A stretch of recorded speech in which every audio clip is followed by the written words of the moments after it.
like to welcome you to this facility. This is the Lighting and Building Electrical Systems Lab.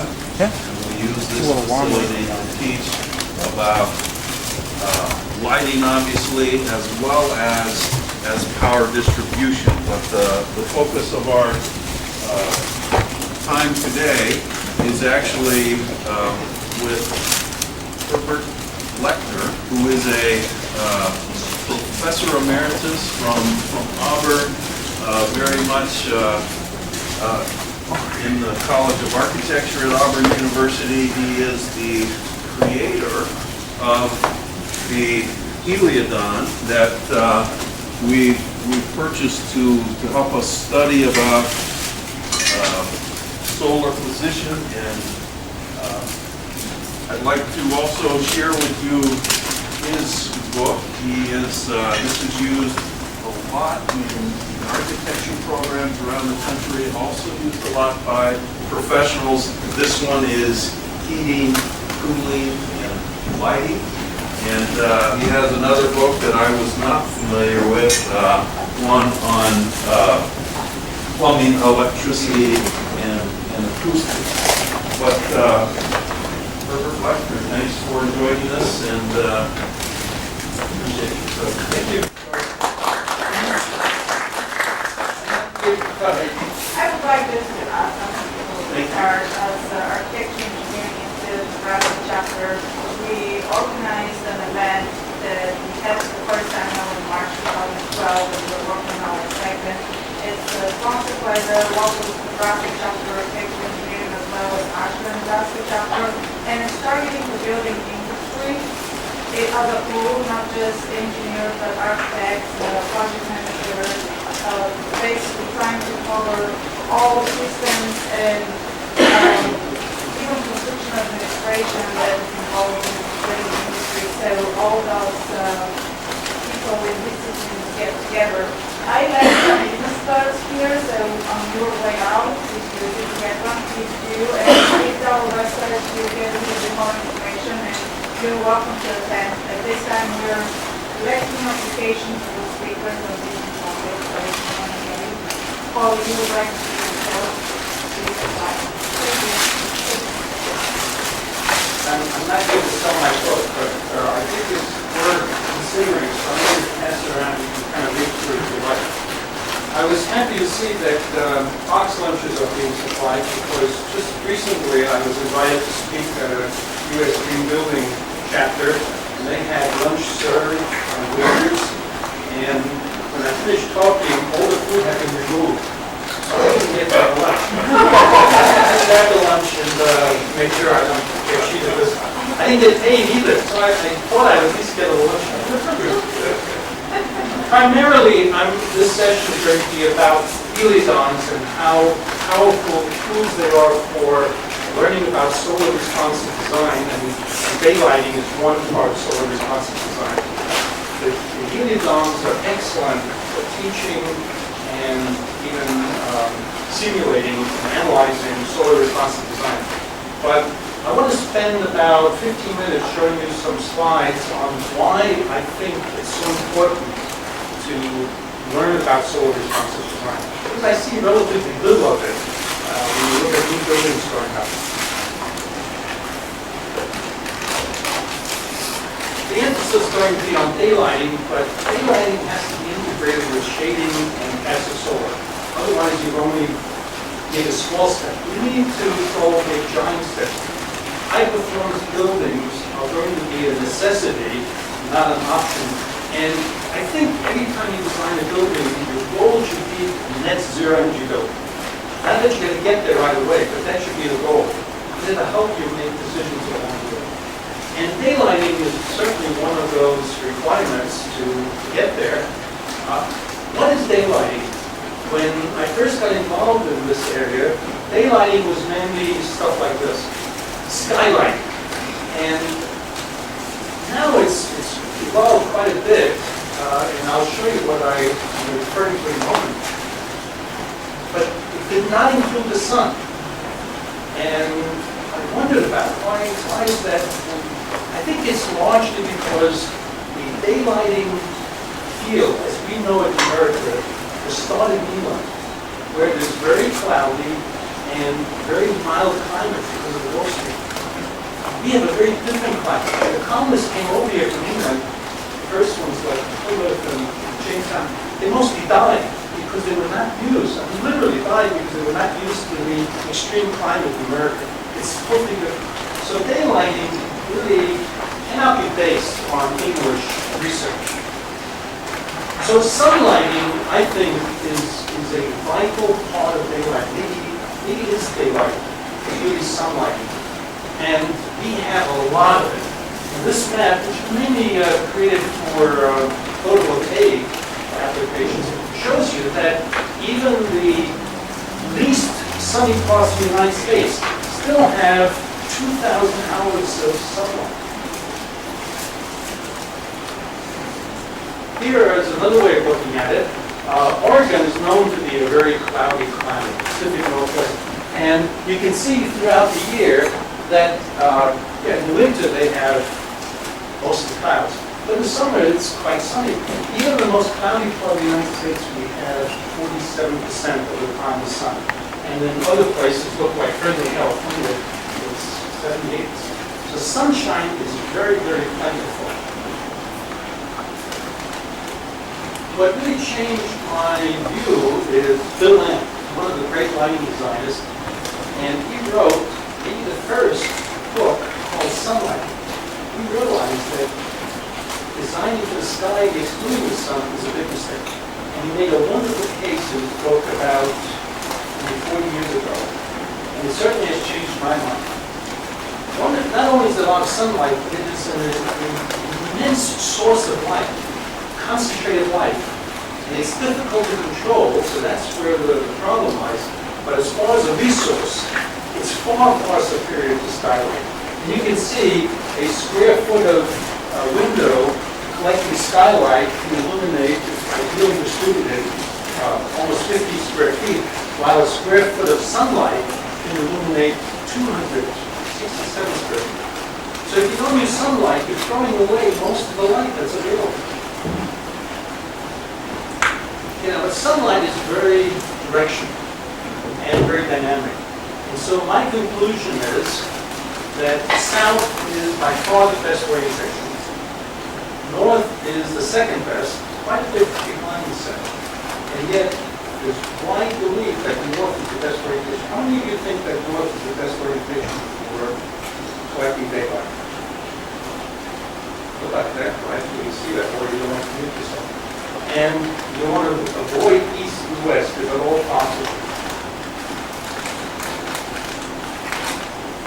Why am I so convinced that north is not the best orientation for daylighting?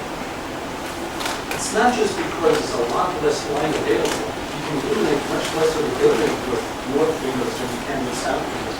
But this photograph that I took at the Menlo Gallery in Houston, Texas, has daylighting design with baffles that prevent direct sunlight from coming in. And when I entered the lobby, I saw this picture, and I was immediately amazed and curious. What's going on here? And I asked, I eventually got to talk to the director of the museum, because nobody knew, why is this part of the ceiling blue? Anybody have any ideas? It's not blue lighting, electric lighting. It's not blue glass. The same glass is in this section of the roof as in that section. What's different?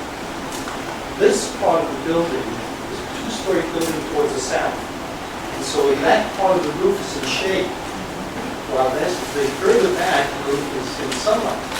This is daylight including the sun. This is daylight only from the blue sky. It's a very cold light. I was in a day-lit school in North Carolina where the school board forced the architects to have the building runs east-west. The north-facing rooms were only allowed to have north windows, although the architects wanted to have south-facing clerestories. It was couldn't agree with that. And so the rooms on the north side of the corridor were only lit by north light, with the rooms on the south side by south-facing windows and third stories. I was allowed to go through school during lunch when all the kids were out. It was winter. Went to the north classrooms. That was cold. Although the thermostat said 75 degrees or something, went to the south rooms, and it was so delightful, it was cheerful, I was warm, and the thermostat said 75 degrees. Psychologically, this blue light is very undesirable. It is not a true white light source, and psychologically, it's not good design. So I'm not a believer in north light. What is the most important decision you make in designing a building, including daylight? Most important decision always is orientation. If you have the opportunity to orient the building correctly and you don't, you should do so. You can see I'm very passionate about this.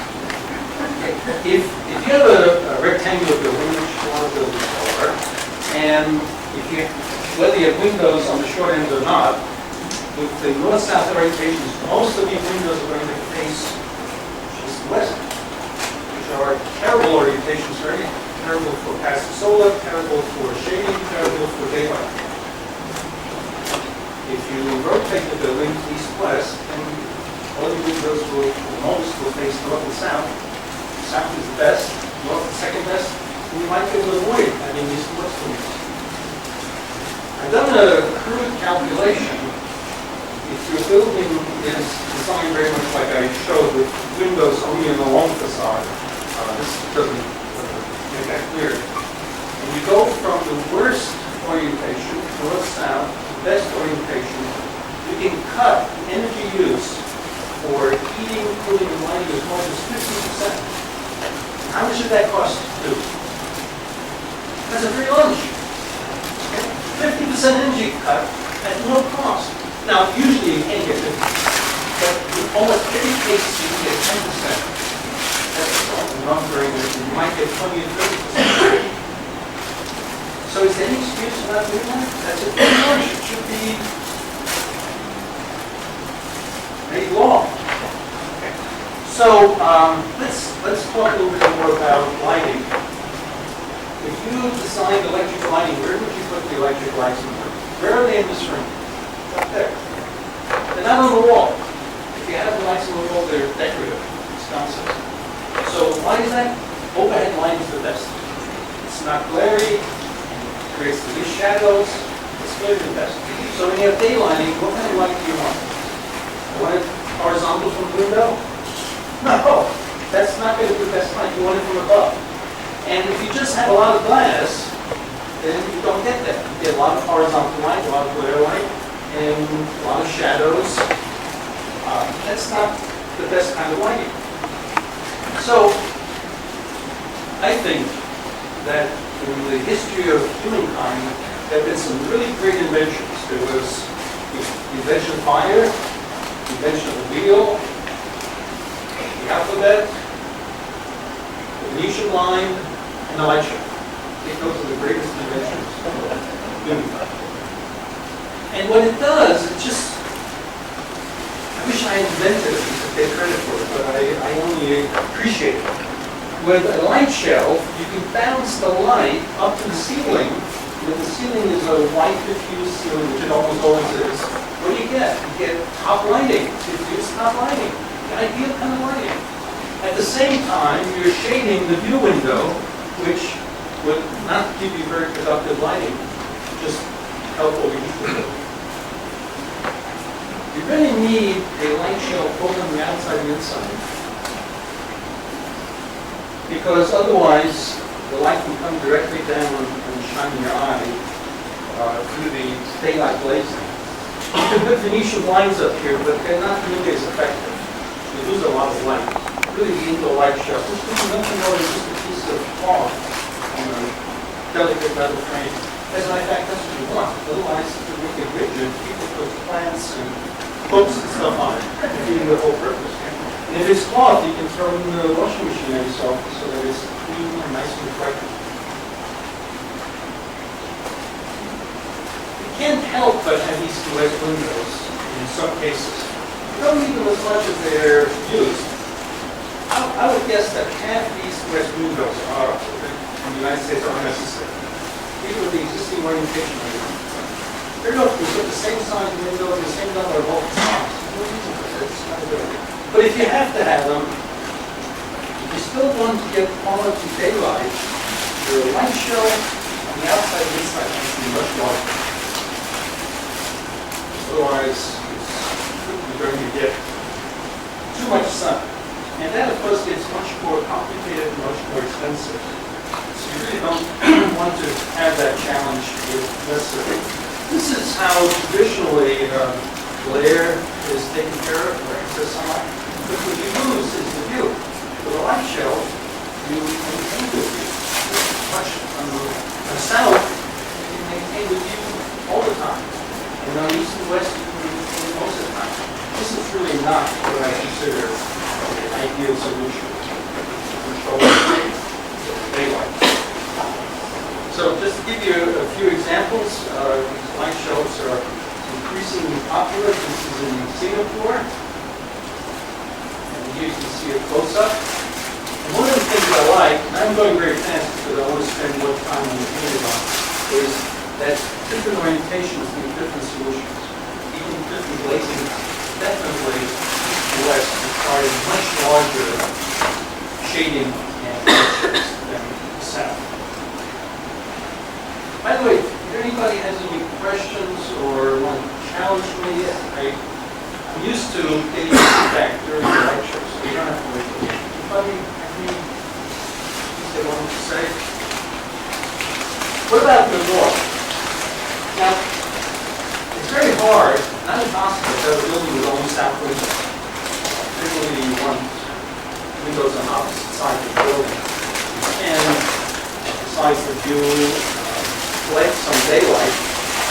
I think there, light show doesn't work. Light show really depends on the intense direct sunbeam. So usually, I think light shows should not be used on the north. Maybe what could be done to improve the quantity of light slightly is a reflective sill, which doesn't block the skylight, but still reflects a little more light. And maybe improve the light that sends it further into the space and bounce off the ceiling. Now, why don't we use a reflective sill on the south side? Light shelves have to be above eye level because the top surface of the light shelf is very bright. It's a highly reflective white surface. The sun hits it. On the south side, a white sill, if it becomes too bright, it becomes a source of glare. But on the north, I think that could be a slight improvement. I once was asked to write an article for Southern Gardens, Homes and Gardens on Skylights, and when I submitted the article, they refused to publish it. As I said, Skylights are a bad idea. They don't want to hear that. The Corbusier, this is so obvious, it's kind of surprising that Corbusier had to discover this and create this beautiful image. The sun is our friend in winter and our enemy in summer. So, based on that, what's the logic of skylights? Skylights are devices, they do bring in light through the top, which is good. And with controls, you can diffuse it, which is good. But a skylight, by design, collects the most sunlight in the summer and the least sunlight in the winter. Is that a good idea? That's a terrible idea. Terrible. Why would you want to collect more in the summer than the winter? Now, bringing the light from the roof is a good idea, but not that one. So, clerestories, monitors, device that can be directional, and the south-facing clerestory is really, I think, the ideal in most of the United States. Exception being southern Florida and maybe Hawaii and southern California, where you go in reverse. Clear stories were invented at least 6,000 years ago. We have ruins of Egyptian temples that use clear stories. The Romans used it, not the builders used it. It was widely used in the 19th century, very widely used skylights. What does that tell you about the evolution of human beings? So here's an example of a building with light shelves and monitors bring light to the interior of this building, and these face south.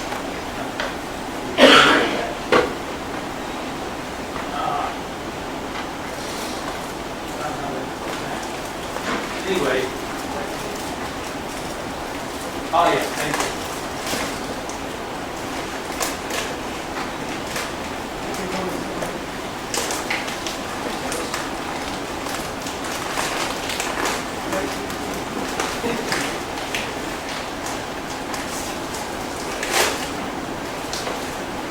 Okay, so this is the Florida Solar Energy Center, which is located on the same latitude as Orlando, where you really don't need a heating system. So in that case, the skylights face north, clear stories, and this is the logic for most of the United States. This is physics. It's another thing here. You have the time of year in the center with winter in the time of year on the bottom axis and winter in the center. So you see the different orientations. Only south orientation collects the most sun in winter and releases in the summer. All the other orientations collect the most sun in the summer and release in the winter. That clearly makes south the best orientation. Now north is kind of neutral. It still collects more sun in the summer than winter, but it's not a big deal. It's neither very helpful nor very harmful. But south is ideal. You couldn't wish for more than that. So most windows, I think, should face south. And when they do, of course, they're going to pick up sunlight, which will be a lot more heating in the winter than the summer. And then you have to deal with the quality of the light, which is not a problem here in the north. And there are wonderful ways to do that. Aesthetic and functional, like these fashions. This photograph shows one of the problems. This is a bright sunny day. Lights is going through. So if you don't have automatic controls, don't use daylighting, because then you have double lighting, which means you have double the energy.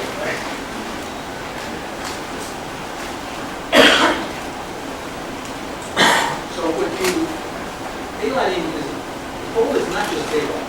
The goal is to use solar responsive design. Use the sun as much as possible, which means light and heat in the winter, and light and as little heat as possible in the summer. So we want to light the winter sun, and again, the south orientation is the ideal for that. That way you get the light. Do you bring in too much light, quality light in the winter? No. The pupil of the occupants will close. You can't get brighter inside than it is outside. So if you introduce the sunlight in winter in one or two ways, avoiding glare, and so you don't see it, you cannot introduce too much light. It will help people very well. So here's an example of a building in the Colorado Rockies where summers would get hot, but it's dry. Winters is very cold. This building, it's actually a community college, has only south windows. No east and west and no north windows. And the building steps back so you can bring south light further to the north end of the building. But if you don't shade the windows in the summer, you will negate all the benefits of the winter. So you have to really integrate daylighting, passive solar, and shading. It is impossible to effectively, I shouldn't say, it's impossible to do a good job on shading east and west. It's inherently impossible. You can just shade them somewhat. But north and south, you can shade completely while maintaining the view. So I'm kind of getting back to this orientation business over and over again. If you don't do that right, you've got problems all along after that. I found this an area of confusion. Some people really believe that with vertical slabs, you can effectively shade. Yep. They just don't. Thanks for mentioning that. That is a myth. Now, why should you believe me and this gentleman when everybody else says, the vertical fins on east and west, they work great? That's where the Heliodon comes in. I'm going to demonstrate. That is physics, that is not opinion. I will tell you what I believe. Fins are not appropriate. There's no reason to believe me rather than other people. Plus, you're going to forget it anyway. But I think if you see it yourself, in reality, it will be, first of all, it gets rid of the opinion part. Secondly, I think it will have long-term impact. So, how long an overhang would you need to shade the east to west window? What's the answer? That's like infinitely long. 33 feet helps, but when the sun goes lower than this, it will still shine. Look this out with 50 boxes. It's reasonable. What about shading on the inside? Which is usually the way it's handled. Exterior shading is at least 4 times more effective than outdoor shading as far as keeping the energy out. Once it passes through the glass, you very kind of passive solar effect. Trap the heat to a large extent. Secondly, indoor shading will block the view, while the outdoor shading can still keep in. So outdoor shading is awesome. Plus, it's really a wonderful way to make the building aesthetic. This is increasingly the solution. I don't think it's logical to have a static system for a dynamic problem. The environment is dynamic. Why should a static solution be able to do that? Well, it can. So we have to go dynamic, but I think it's not yet well understood. I don't think this is the solution. This basically allows you, there's a building right close to us, it allows you to shade the sun, and it doesn't do anything to daylight. It only solves part of the problem. So I think there's a lot of opportunity to improve on that. This is an introduction to the Heliodon. How many people, you have to answer, how many people think that the sun shines into both windows? Now, I assume everybody here is a native of planet Earth. I mean, there may be visitors here, but you can't expect them to know. Well, it does shine into North windows. Okay, so the next question is, how many days a year does the sun shine into North windows? Raise your hand if you think it's 2 days.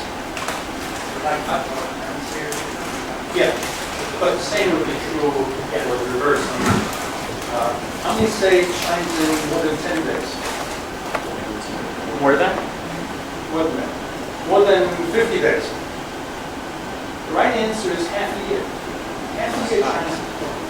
Now, north windows are not the biggest problem, but you cannot get to net zero if you don't deal with north windows. So along the line, you're going to have to deal with it. Sun shines through north windows. This is the best way to deal with north windows. Vertical fence. That's where they go. I don't use the west. So the Heliodon has many advantages. It will teach solar geometry, which is kind of basic understanding you need. It helps you understand solar strategies. Also, plus myths like things on the east and west. This is a Heliodon I'll show you also, which maybe one of you can afford because you have to build it yourself for about $30 worth of material. And this is actually more precise than the other Heliodon, but it's not conceptually clear. It doesn't do a good job teaching. But once you understand the principle, you can use that even outdoors to test designs. Which I think is still the best way to learn. Once you understand these concepts, then the computer can be a useful tool. But if you don't understand what you want, I don't think the computer is that useful. So you can use that Heliodon that I just showed you in the previous picture to build a daylight model, which needs to be larger than the shading models. And people you need to have a material, because that daylighting is not just bringing the sun in, but bringing it in a controlled way. And having a model that you can go into is the way to really understand that. Okay, anybody have a question? Otherwise we'll move to the Heliodon demonstration. just real fast, there's some talk about this glass that you can turn off, essentially make into an opaque for 50%. And I've noticed that's gaining some traction in markets. Have you looked into that or how that might Yes, impact yes. this? If you want all glass and nothing else, just a glass box, that is the way to go. But it's conceptually not the best solution, because what you want is to be selective in the light rays that enter. You want the light rays that come from the view to enter without obstruction. And the light rays that come from the sun, you might want to block. Well, a dynamic glazing, the kind that's being researched and slowly becoming available, doesn't discriminate between the two. To block the sun, you have to block the view. So it's a very crude kind of, it's like having a toolkit, having a hammer rather than a screwdriver or something. So I see a use for it, especially in the east and west, after the overhang. Let's say you have an overhang, after the sun outflanks the overhang, then the dynamic glazing would be useful. But it's a backup kind of solution rather than a primary. It's not ideal. It's part of the love affair with high technology, which I used to have, and I discovered that two things. Keep it simple and take the low-hanging fruit first. And that's another example of the high-hanging fruit. It's not that you don't want to pick it eventually, but it's not, what's the first thing you do? Orientation. And what's going to happen is people will put more orientation and instead buy expensive dynamic glazing. For the Heliodon demonstration, it's, I think especially people in the back will want to stand up, but you're free to do whatever you want. And we're going to remove the tables up front. You can keep the chair there, but there's not enough room for the tables and the Heliodon. Nearly as effective. The primary thing that the Heliodon has to do is convince you about the reality of these things, like the fact that the sun shines into north windows 100 days, 108 days a year. So the Heliodon is based, this one is based on the idea of a sky dome. Very common way of trying to describe sunlight. And if you go out, it kind of looks like a sky dome. And you could imagine, or you could watch, if you stayed out a whole day, the sun make an arc across the sky. So even though Copernicus says that we revolve around the sun, to design a building, you have to design it from the point of view of us here and what the sun is doing.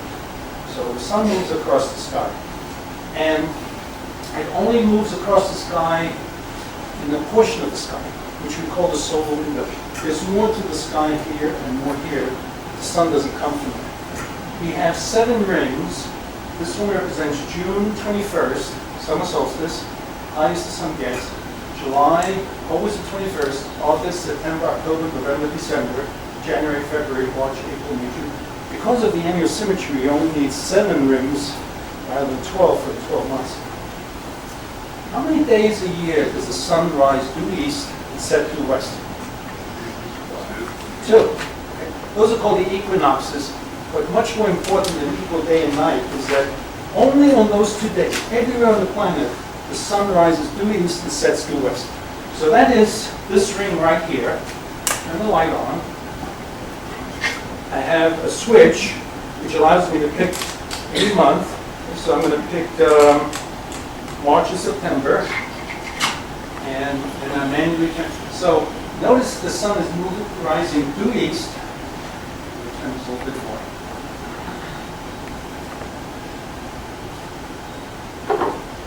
So let me back up for 1 second. That's south, that's east, west, and north. And the sun travels across the sky, always at its highest point at 12 noon. And this is solar time, but there's no reason to distinguish between solar time and standard time. It's with no value. So I'm just going to talk about time. And it's specifically solar, but just as meaningful for standard time. So the sun rises due east and sets due west only in 2 days of the year. Now notice, this is March, 21st, the sun rises due east.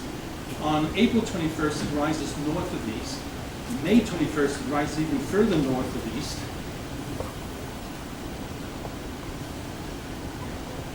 And then June rises this far north of east. And then July, August, September. That's half the year. So half the year, the sun rises north of east and sets north of west. And the other half of the year, it rises south of east and sets south of east. Well, that, it's really a problem of geometry. And buildings should be designed to make use of that geometry. But you have to understand it to make full use. The solar window can be subdivided into two windows.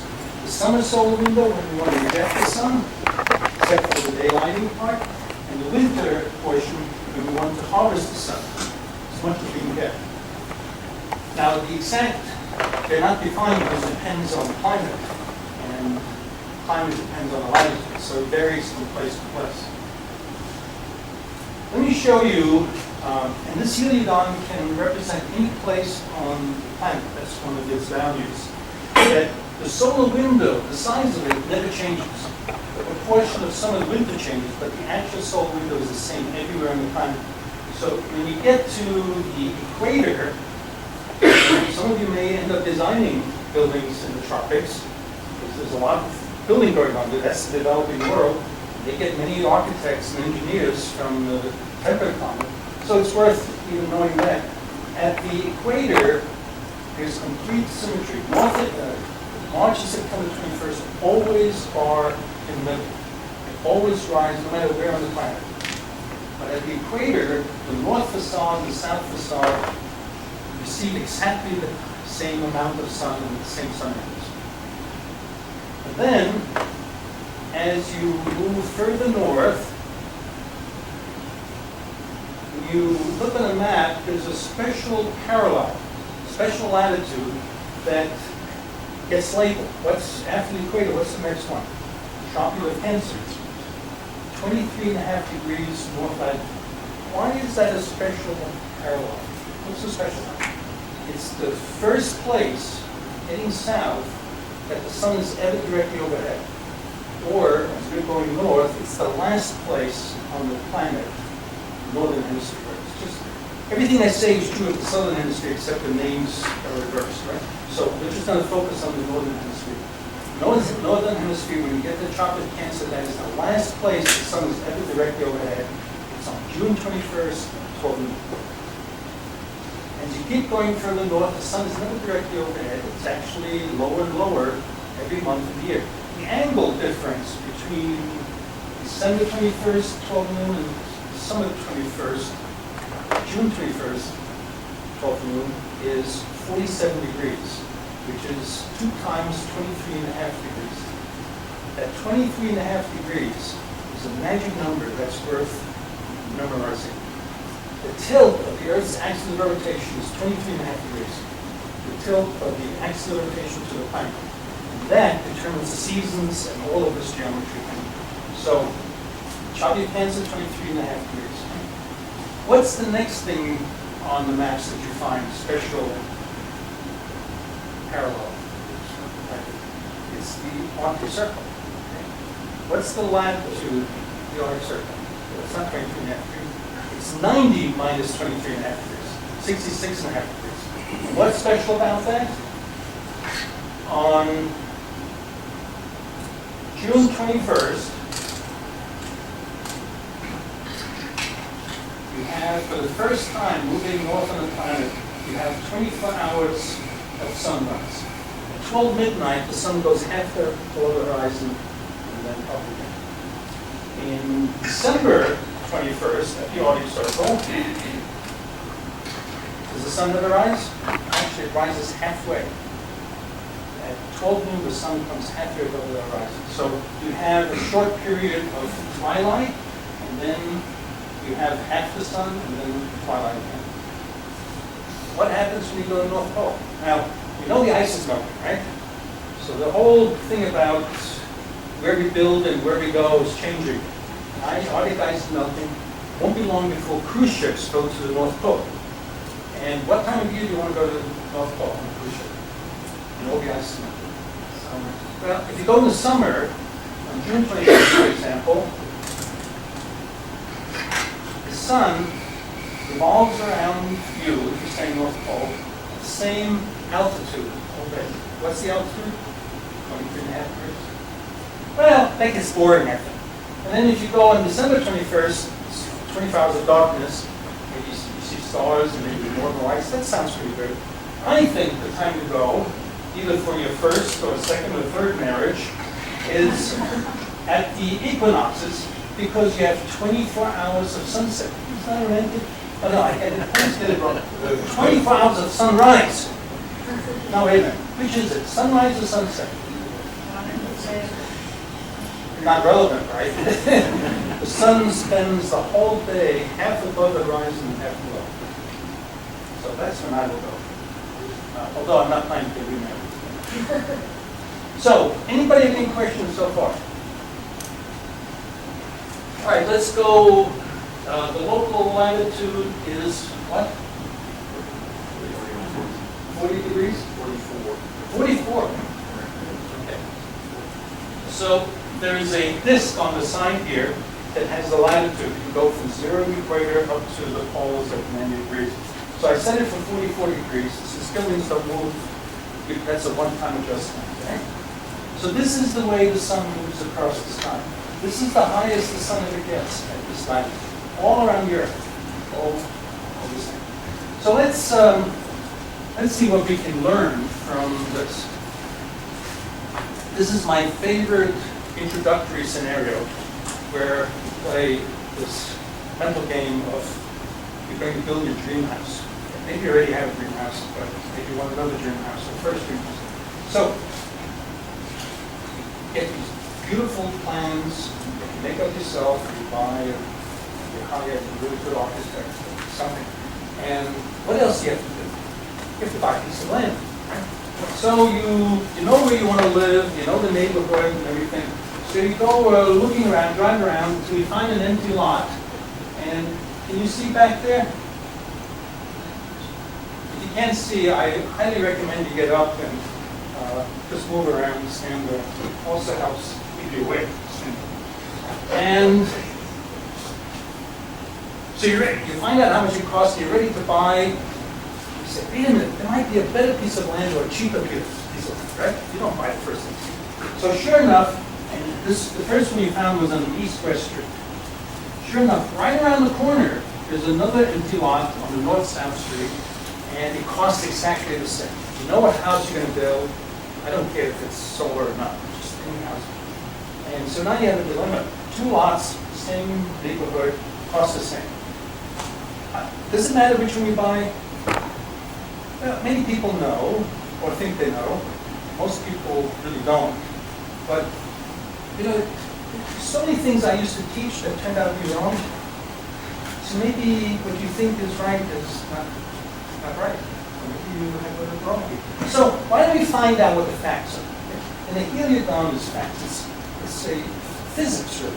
We're simulating the movement of the sun. There's no room for opinion. So let's see what would happen if we built on the North-South Street. And what I have here is what I think is typical of suburbia. Land's getting more expensive, so houses are closer together.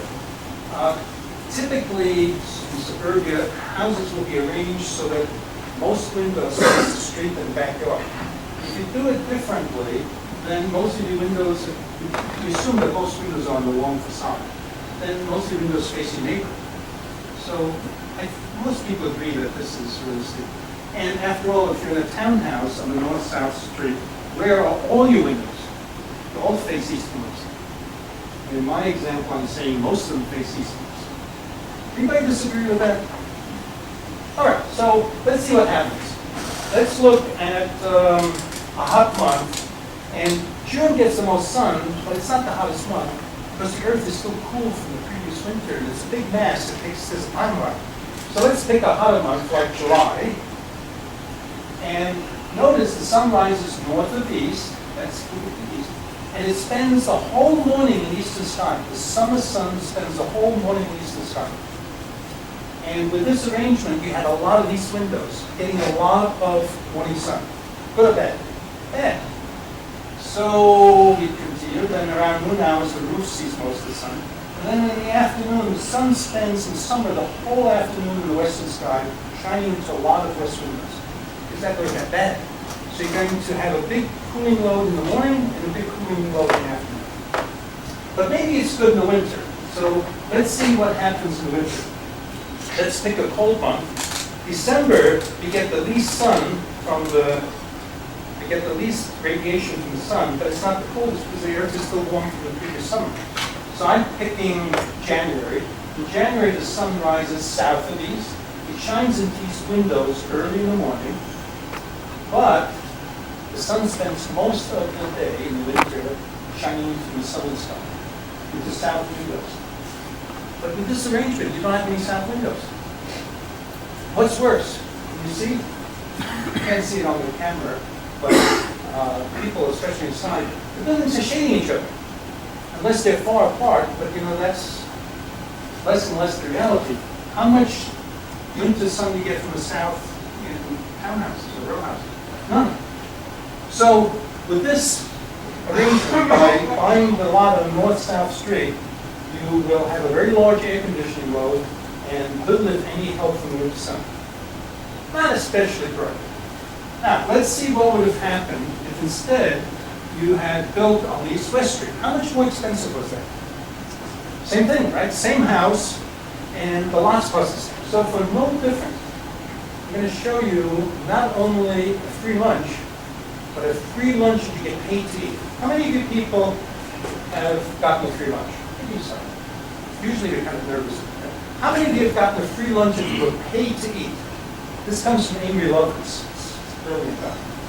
That would mean a building that costs less to build and saves you money and energy for a better. Wouldn't that be great? Now, let's see if you can get a free lunch that you're paid to eat. Okay, so we go back to July. The only thing has changed was the street that you decided to build on. You're now building on East-West Street. Because of that, where are most windows now? Not because of different design, just because of different street. Now they're north and south. And the summer sun spends all morning in the eastern sky, and you have few east windows. But as many of you can see, you can't see it there. It's too much trouble to move the camera, so I'll just tell you. Buildings are shading each other. And in this case, how many east and west windows do you have? What has happened to your air conditioning bill? It's gone down dramatically at no cost. Did you give anything up? It's even the same building, same floor plan, everything is the same, just very pictures. And the same thing happens in the afternoon. You have a few west windows and the buildings are shading each other. What's more important, to shade the sun in the early afternoon or the late afternoon? As the sun goes down, it gets weaker, right? Passes through more atmosphere. But it's more perpendicular window. So you actually need the shade for late afternoon and early morning sun just as much as the sun when it's close to the moon. And the lower the sun, the more shading you get from your neighbor. So your air conditioning load has dropped significantly at no cost. That's a free lunch. And then in January, now you have a lot of south windows. The sun rises south and east, and it shines in those south windows almost the whole day. And the street, again, you can't see it from the projection, but the shadows are falling short of shading the buildings on the north side of the street. So all the south windows on both sides of the streets are getting free solar heating. And by the way, I had a slide. A south window is a passive solar system, even if you don't call it. Every south window collects more sunlight during the winter than it loses during the winter. So in other words, during the day, it collects more sunlight than it loses during the day and at night.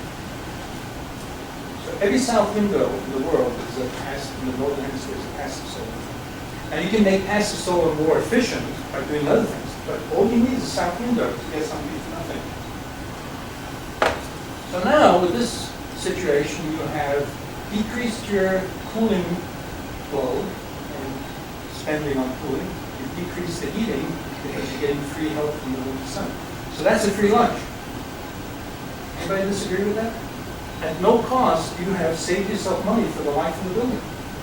And of course, you're helping the environment, right? I mean, that's like having your cake and eating it. You're improving the environment and saving money. Now, why is this a free lunch you get paid to eat? Your heating system is here designed for a cold winter night. But the cooling system is designed for a sunny daytime. And if your cooling load decreases, the size of the air conditioning equipment, the size of the ducts, of the compressor, everything gets smaller, and the cost is really proportional to the size. So when you build an east-west, you can actually spend less to build a building and save money for everyone. That's a free lunch you get paid to eat. Now, why doesn't everybody do that? How many of you live on an east-west street? How many of you live on a north-south street? Why did you do that? No choice, how you do it? Imagine if developers were unable to sell their houses on north-south streets. What would they do? They'd stop building them there, right? That's why I'm convinced that we need to educate not just the professionals, not just architects and developers and builders and planners.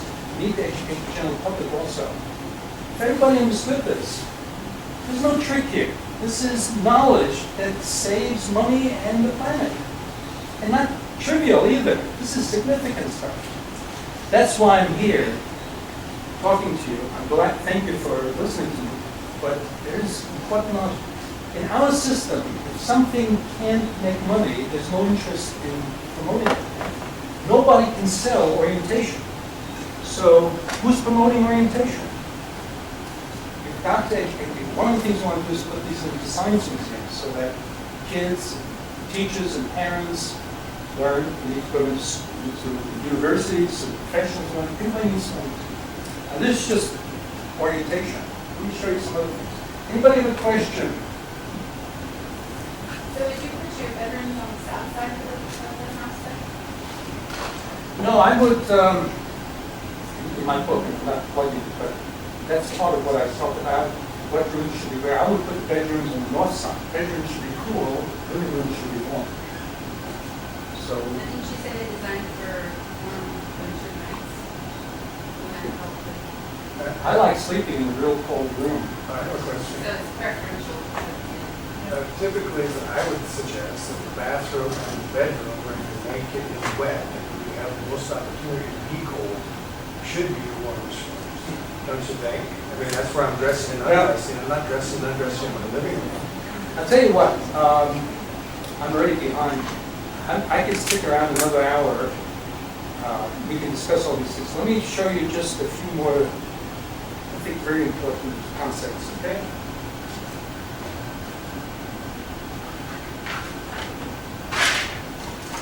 How many of you believe that what is widely mentioned is that there is a kind of ideal size overhang that will shade the summer sun but let the winter sun in? How many people have read that or heard that? Now, you find it in almost every book. Turns out not to be true. Turns out to be a myth. So let me show you. We're going to design a overhang for a south window. And the greatest accuracy is right at the center of the table, so I'm putting my little buildings to the south window, right over the center for the greatest accuracy. Now, I don't know enough about your climate, so I'm going to need your help. If you have an air-conditioned home, let's say, what is the end of the overheated period? What typically, on average, is the date that you can stop using air conditioning? Is it August 21st? I bet you still need it then. Okay, so how about September 21st? How many, is it common here to still use air conditioning? Okay, so we will design this so we have full shade through September 21st. Okay, that means you're reducing your cooling load through September 21st. And now what about the heating? How long would you like to collect the sun in the winter? When in the spring do you no longer need passive solar heating? You still need it March 21st? Yes. Okay, you still need it April 21st? No. Okay, so we're going to design this overhang so it fully shades through September 21st, It gets full solar exposure through March 31st. Isn't that logical to do that? That means you get shade when you need shade and you get sun when you need sun.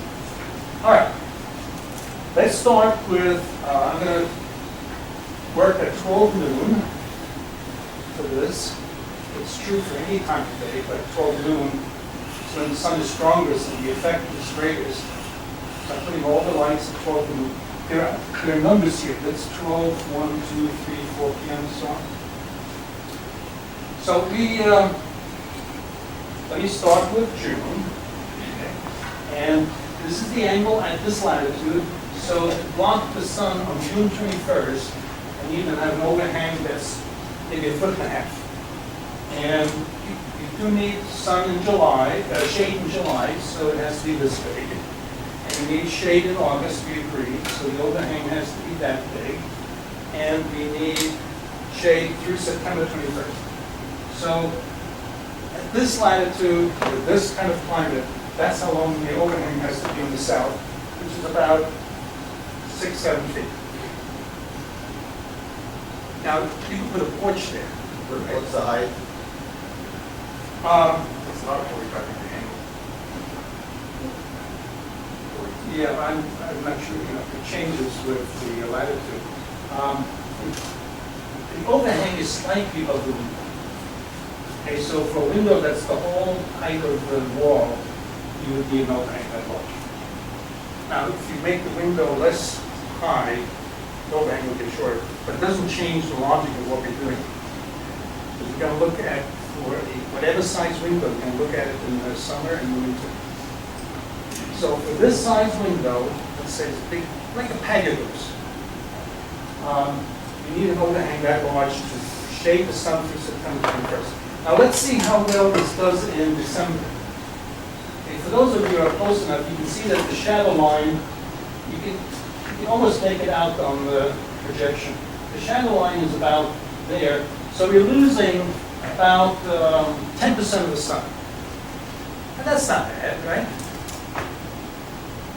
Everybody think this is not a bad solution?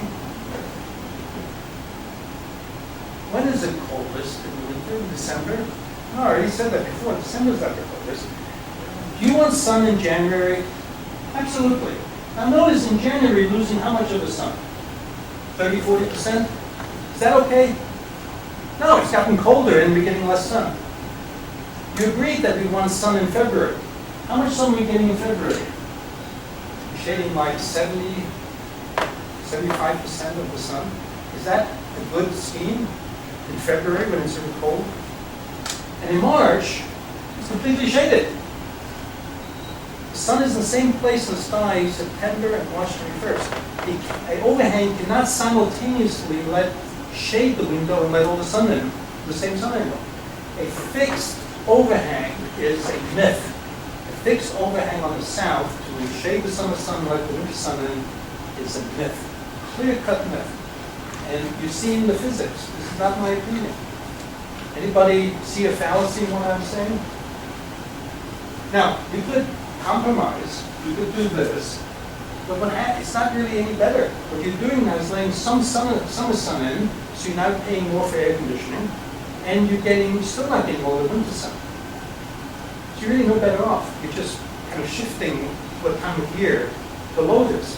So there's, in your opinion, there's no optimal? No, there's no optimal. Not even close. There's no optimal. A fixed shading device is a myth. But surely some shading is better than none. Yes, but surely shading the window some in the winter is not a good idea. I mentioned before that the world cannot go on with design as usual. We need high performance design. And think always in terms of net zero energy. A fixed overhang cannot give you high performance. It might be better than nothing, but not much better. If you want high performance, which is the only kind of building which should be designed from now on, you have to have a movable overhang. Okay? It has to be this big in the winter and that big in the summer. Is that difficult to achieve? Absolutely not. One second. My father, who didn't have more than a 10th grade education, every summer hung awnings on the windows, and every fall Every spring he hung them, and every fall he took them down. You can just have an awning that extends in the summer and contracts in the winter. Could be simpler. Yes. That movable overhang is probably a good idea for small footprint buildings, but how do you do it on a big commercial buildings? That will require some kind of control, so will require electricity. So aren't you getting a diminishing return on the movable overhangs? I mean, you Well- can live with 10 or 20% not getting winter or not shading in the summer, but and maybe save that energy, then you might be closer to net zero. About a quarter of a mile from here, I don't know what the name of the building is, there's a building with rotating louvers on the south side. Okay, I showed you a picture also. The alarm building, that's ours, yeah. Okay, that, again, from a shading and collecting sun point of view, that can give you 100% performance. You can shade 100% in the summer and let the winter sun in. They would have to track the sun's angle all day long in the winter, so you always get just a tiny shadow. What they don't do is good daylight, which we can talk about. But it's not impossible, not at all. I'm not saying impossible, I'm saying that you're putting some kind of power into it. You're putting energy into it to control it, and that might give you a diminishing return on 10-20% of savings that you will get of the overhang. I don't think that's true for louvers that rotate on a constant basis. What I'm suggesting is a twice annual adjustment. How much energy does it take? When you wash the windows in the spring, you extend the shading device. When you wash the windows in the fall, you retract it. I don't think it's... Let me mention something. I want to show you what the reality is. And the reality is a fixed shading device doesn't work. Now, what you do with it is up to you. Whether you deal with that, how you deal with it, that's up to you. You need to know that it doesn't work. Okay? The worst thing is to do something you think works and doesn't work. Then you're spending resources that are doing nothing. Within view of this building, there are overhangs that do nothing. They spend a lot of money on building overhangs that shade 1%. That's a terrible waste of money. So you need to know the reality so you can make decisions on what to do. Let me show you about the fins.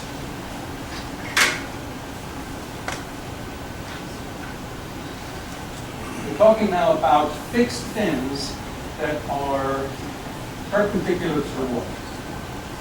And I'm going to do it twice. I'm going to do it for the east window and the west. Which do you need to shade more, east or west or west? Exactly the same. The solar energy, unless there's a difference in weather during the day and afternoon, the solar energy on a clear day, the solar energy coming in the east in the morning and that coming in the west in the afternoon are identical. And if you don't shade the morning because it's cooler outside, you're preheating the building, so your air conditioning load is greater in the afternoon. So we need to shade east and west exactly the same amount. Okay? So let's see what happens if you have fins on the east window. And I'm going to pick a hot month like July. Okay? This is now physical reality at this latitude. Turns out to be true on every latitude, but certainly you'll see what happens. Let me rotate this. Okay, the sun rises north of east. Now the easiest way to see what happens, if you can, I'm going to, let's raise the camera. This is really good. Yeah. This is really important because you can't see that from the back.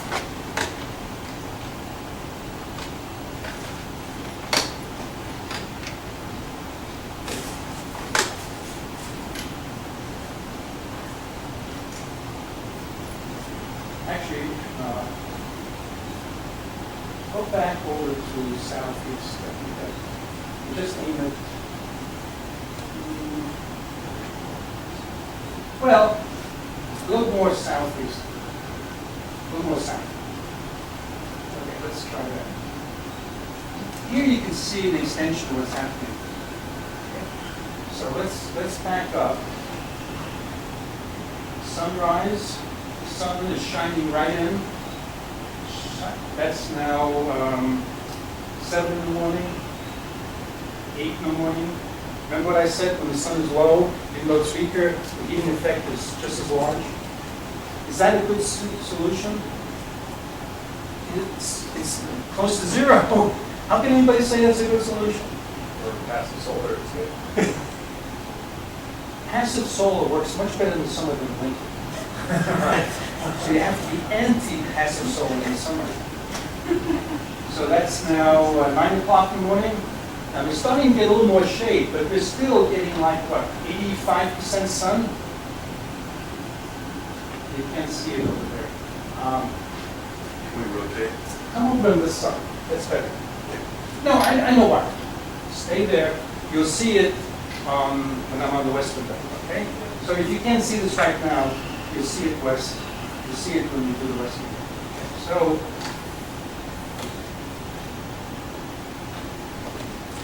okay, 12 noon on July 21st. The sun doesn't hit the west window until after 12 noon. Okay, now it's 3 o'clock in the afternoon. Can you see the sun entering? 4 o'clock in the afternoon. The shading now is like 15%. 5 o'clock in the afternoon. The shading is like 10%. 90% of the sun is entering.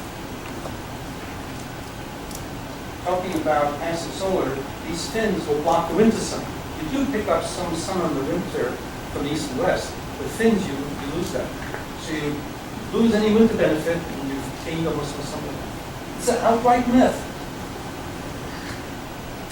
That's the beauty of the Heliodon. If I had told you that, or even if you saw a picture of it, I have pictures of buildings with fins facing west in the afternoon, and they're completely exposed to the sun. But it doesn't have the impact of seeing it this way. It won't be an impact. So, anybody here doubt that fins, fixed fins, perpendicular to the wall, work for us? Now, if you have slanted fins, they can be pretty effective, but slanted fins are really not very good for view.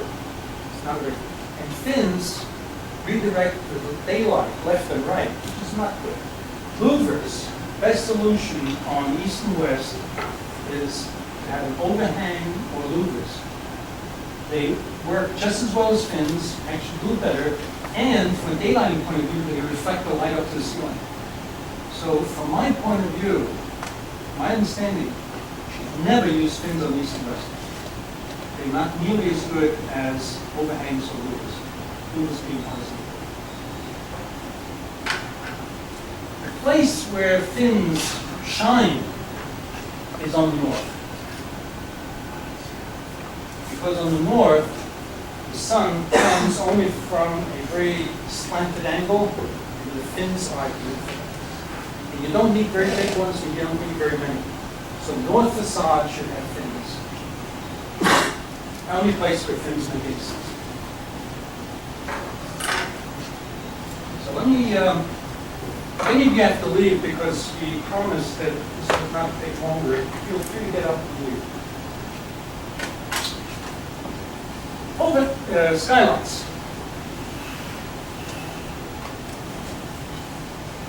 The people from Southern Homes and Gardens who were here, they might actually publish my article. So let's see what happens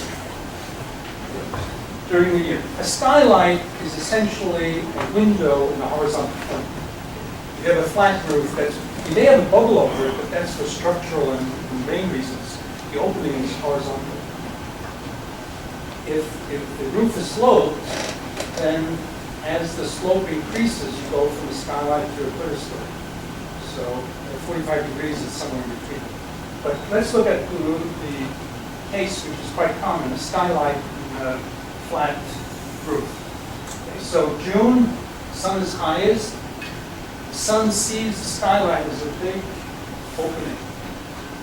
And the sun is strongest in June because it passes through less atmosphere. Well, that's not quite true. I take that back. It passes through more atmosphere in the winter, but the winter's atmosphere tends to be drier, so actually the intensity doesn't change. from summer to winter, at 12 meters. But the amount of heating does change. July, August, September. So what's happening is on the screen, north is to the right.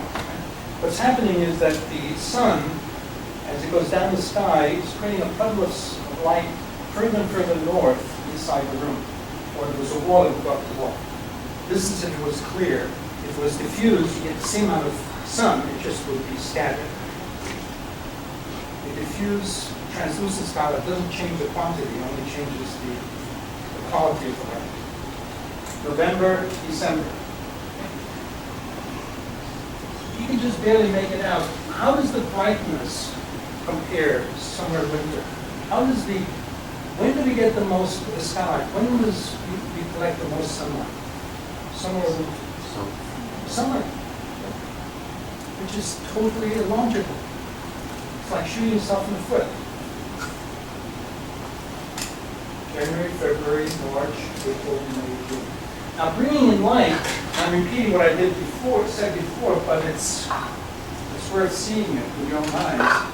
Bringing in light through the roof makes very good sense. And if it's facing south, then you're also collecting free winter heat as well as light. So you put a clear story on, and now let's see what happens. June, it's just a little sliver of light coming in. We are getting skylight, we're getting light reflected off the white roof. And so we are getting some light. You want to design that so you can turn all electric lights off. That's the goal. No more light, just enough so you don't need the electric light. And then as it gets cooler, you're getting more and more sun.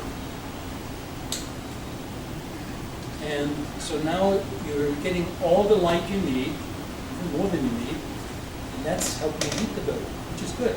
As I mentioned, it's not a problem for the eye as long as the light is